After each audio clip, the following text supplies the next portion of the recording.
Moisture management in avocados requires close attention. If the soil is too wet, trees can be susceptible to Phytophthora root rot, waterlogging of the root zone, and leaching of nutrients. On the other hand, if the soil is too dry, trees can become stressed, limiting fruit set and fruit size. Monitoring soil moisture is essential to accurately determine the irrigation requirements of the trees. There are many different soil monitoring devices available, and one of the more popular and affordable options used in avocado orchards is tensiometers. Note, however, that tensiometers are not suitable for use in very sandy soils, as they can lose their vacuum. Tensiometers measure the tension or suction that plant roots must exert in order to extract water from the soil. This tension is a direct measure of the availability of water to the tree. Tensiometers consist of 4 parts: a hollow tube, a porous ceramic tip, a water reservoir, and a vacuum gauge that reads water tension on a scale of 0 to 100 centibars or kilopascals. In saturated soil, the gauge displays 0. As the surrounding soil dries, water moves from inside the tube through the ceramic tip. As this occurs, the increasing suction pressure in the tube causes the gauge reading to increase. When the soil is re-wet from rain or irrigation, water moves from the soil back into the tensiometer, causing the gauge reading to fall once again. By installing tensiometers of different lengths in the ground, it's possible to measure the available moisture at different depths. When handling a tensiometer, it's important not to touch the tip with bare hands, as oil from your fingertips can block the fine pores in the ceramic. To prepare a tensiometer for use, you firstly need to fill the tube with clean water.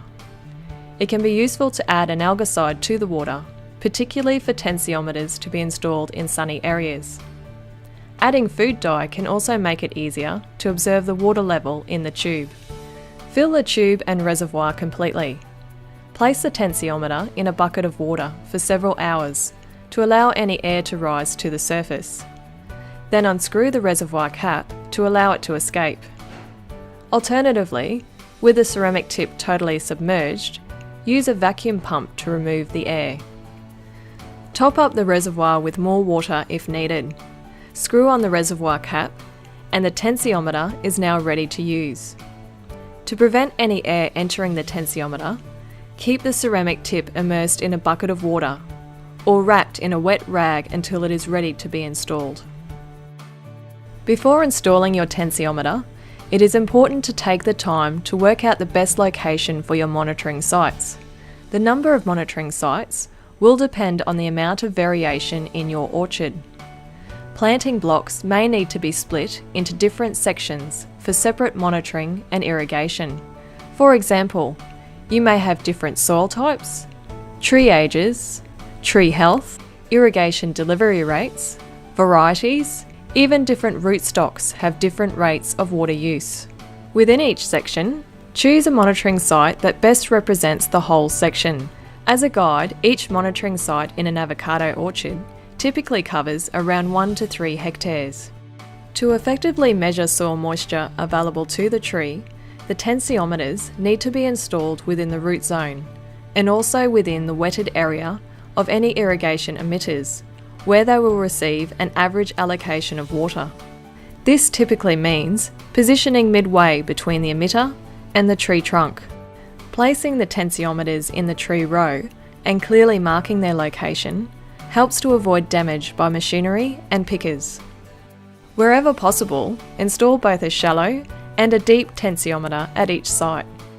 Position the shallow tensiometer in the major root zone with its tip 15 to 20 centimetres below the soil surface. Position the deep tensiometer below the major root zone, which is around 40 to 45 centimetres below the soil surface. Mark the required depths on an auger, corer or solid bar and make holes to those depths in the soil. The hole should be a similar diameter to the tensiometer to ensure good soil contact. Place the tensiometer in the hole. If it's a loose fit, fill the surrounding area with soil to remove air gaps. Compact the surrounding soil with a piece of dowel and continue adding soil until the hole is filled. Alternatively, fill the hole with a fine soil slurry, wiggling the tensiometer and using the dowel to remove any air gaps. Some growers prefer to use a solid bar to make a hole in their soil the same diameter as the tensiometer. This gives a good fit without the need for filling air gaps with soil or slurry. Make a slight mound of soil around the tensiometer to prevent surface water flowing down the outside of the tube to the tip, which can lead to false readings. Tensiometers may take a few irrigation cycles to settle down, so don't take too much notice of initial readings. In the days following installation, air may appear in the tube. Use a vacuum pump to remove any air bubbles and refill with water if required. Once settled, readings should rise with dry weather and fall again with irrigation or rainfall. If the tensiometer is always losing its vacuum and there's no end to the air bubbles when you use a vacuum pump, then it's possible that the soil is too dry or there are air gaps between the tensiometer and the soil. It may also mean that the soil is too sandy for the use of tensiometers. Tensiometers should be read daily from the start of flowering through to autumn. During the cooler months, this interval can be extended to once every 3 days.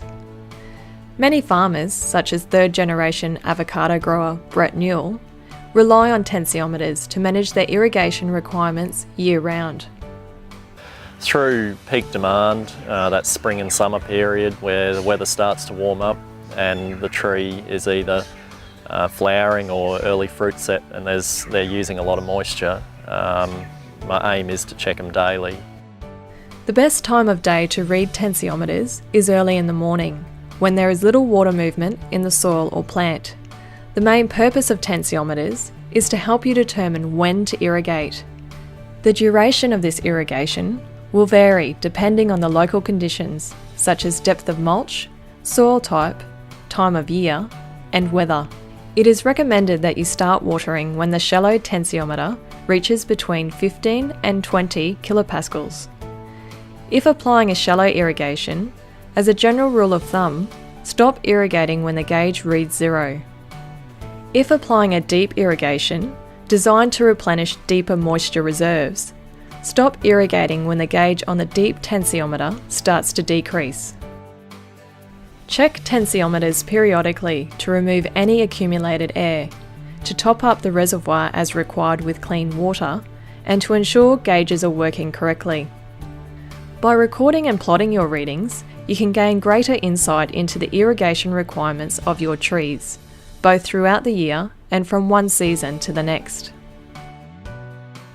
Tensiometers are a relatively cheap and effective tool in measuring soil moisture content. When used correctly, they can help you improve water use efficiency and maximise yield and quality. They are very simple. There's no upkeep of batteries. You can go out into the field very easily and read them there and then. So it doesn't get much easier than tensiometers. When using tensiometers, here are some important things to remember.